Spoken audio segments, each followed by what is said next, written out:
Toc toc, pasteur. Bonjour, pasteur. Je suis confrontée à un dilemme. J'ai eu un enfant avant de me marier, dont le père est décédé. Mon mari actuel est un homme merveilleux, très doux et attentionné avec moi.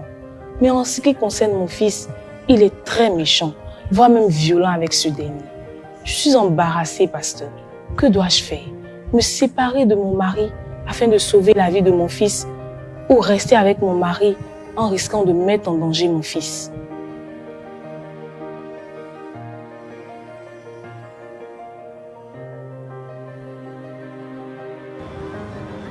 Ok, soyez bénis. Amen.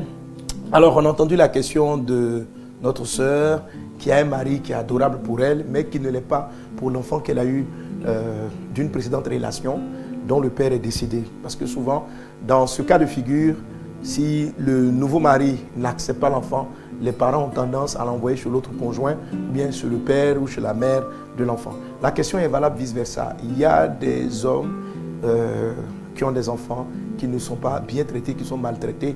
On a les fameuses histoires de marâtres ou autres qui sont maltraités par leur mère ou par leur belle-mère. Ok? Alors, que faut-il faire? Amen.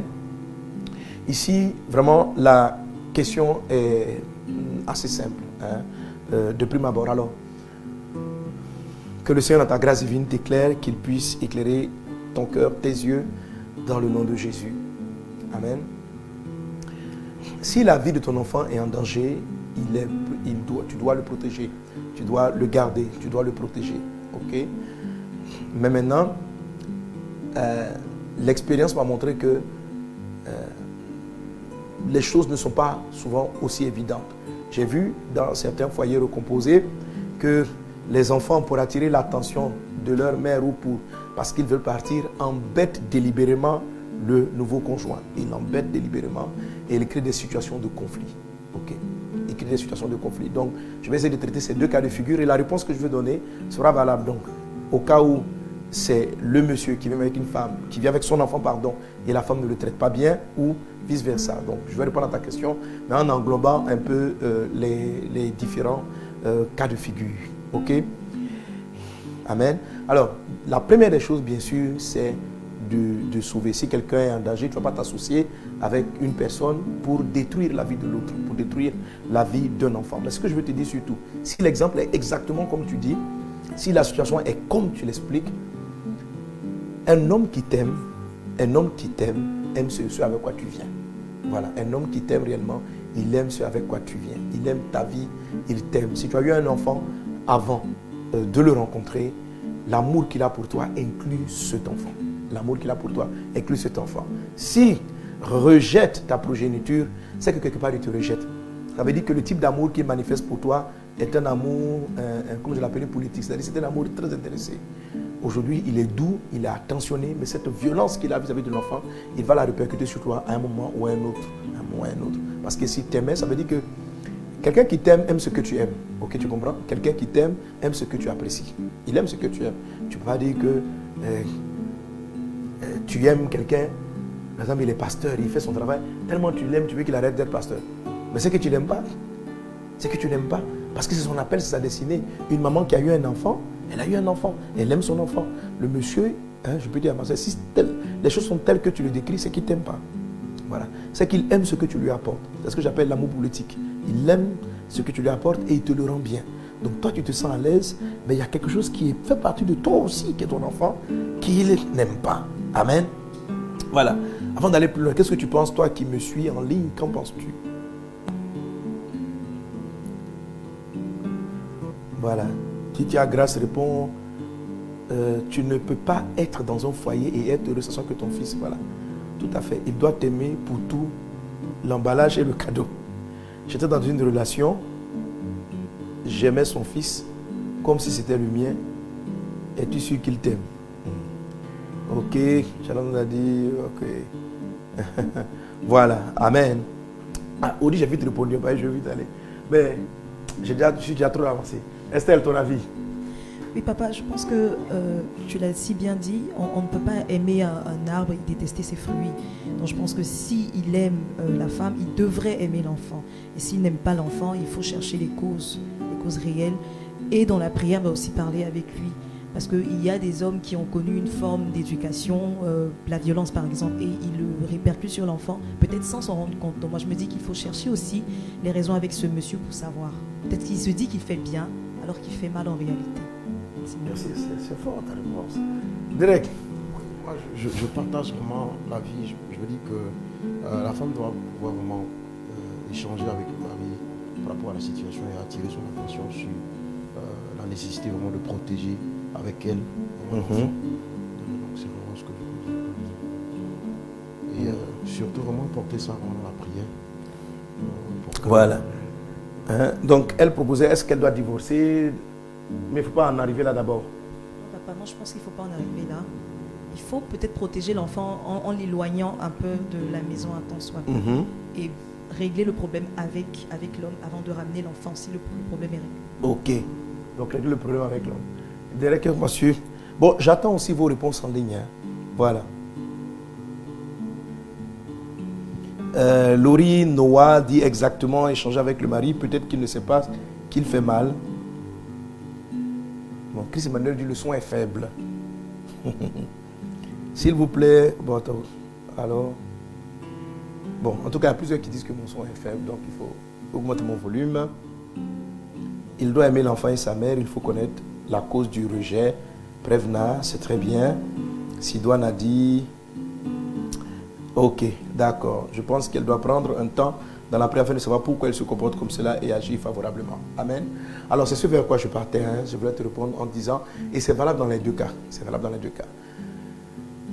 Tu es marié avec ce monsieur, il ne s'agit pas d'aller directement au divorce.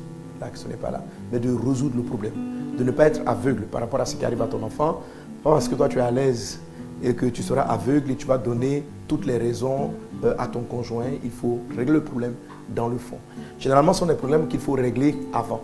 Dans les cours de coaching, lorsqu'on a des foyers recomposés, on a des formations et des systèmes qui nous permettent d'éviter ce genre de conflit en posant les bonnes questions et en priant pour les bons sujets avant le mariage. Ok? Avant la rencontre, avant le mariage. Donc, on doit savoir un peu comment la personne traite les enfants. Ok? Si tu étais en face de moi, je te demandais, est-ce que lui, il a eu des enfants avant? Quelle est sa relation avec les enfants? Donc, peut-être que ce n'est pas ta personne, mais peut-être qu'il a un problème intérieur vis-à-vis des enfants, vis-à-vis de leur éducation et vis-à-vis de leur approche. Donc, en parlant avec lui, en ne fais même pas les yeux sur le sujet, et en abordant le sujet, tu seras éclairé par le Saint-Esprit et te montrera comment est-ce que tu dois agir, comment est-ce que tu dois agir. Donc amener ton mari à aimer l'enfant et puis amener aussi l'enfant à pardonner cela. Parce que cette situation-là est souvent très frustrante et très blessante pour les enfants. Beaucoup de personnes ont quitté des enfants, beaucoup d'enfants de la rue. Si vous posez la question à beaucoup d'enfants de la rue, ce sont des enfants qui n'ont pas supporté le traitement dont ils étaient victimes de par leur beau-père ou de par leur belle-mère. Ils n'ont pas su s'intégrer dans la famille recomposée et ils ont trouvé refuge dans les rues. Donc il ne faut pas du tout sous-estimer le problème, il faut l'aborder à fond et puis le résoudre. Amen. Voilà, mais il ne faut pas tolérer cela. Amen. Il ne faut pas laisser les enfants exposés, il faut les protéger de cette façon. Que la grâce et la paix du Seigneur soient avec toi. Je prie pour tous ceux et celles qui sont confrontés à ce type de défi, que la main puissante de Dieu vienne éclaire et que si le challenge est sur l'enfant, parce que comme je dis tantôt, le défi peut être aussi sur l'enfant. Il y a des enfants qui provoquent les parents. Il y a des enfants qui provoquent les parents.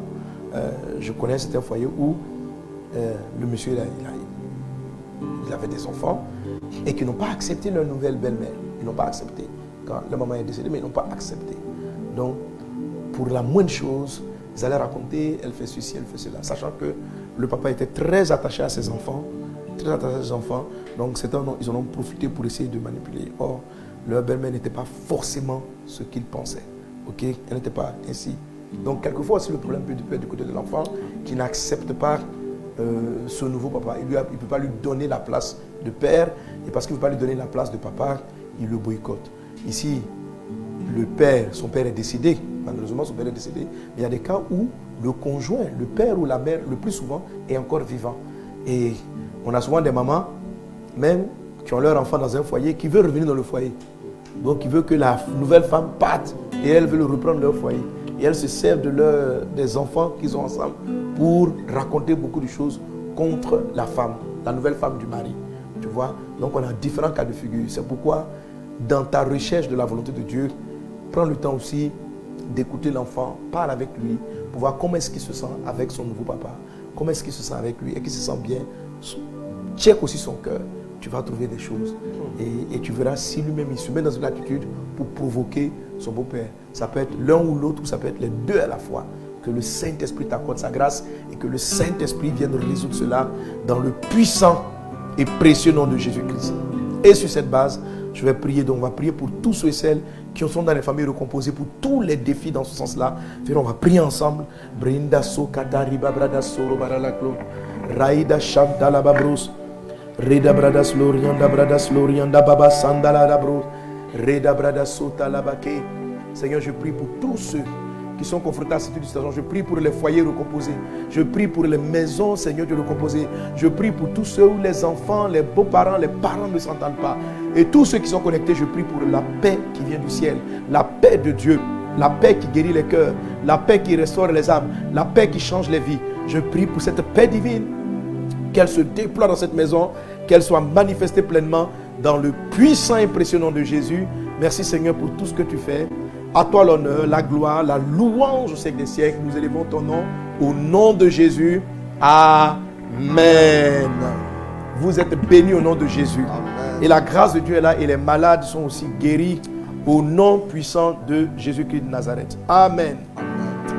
Alléluia. Bonne nouvelle! À partir du 7 juin, on se retrouve désormais tous les mercredis à partir de 12h30 pour notre rendez-vous hebdomadaire avec le pasteur Mohamed Sanogo pour le MS Live. Vite à votre agenda, à partir du mercredi 7 juin, une nouvelle saison de révélation et formation nous attendent à l'école des prophètes.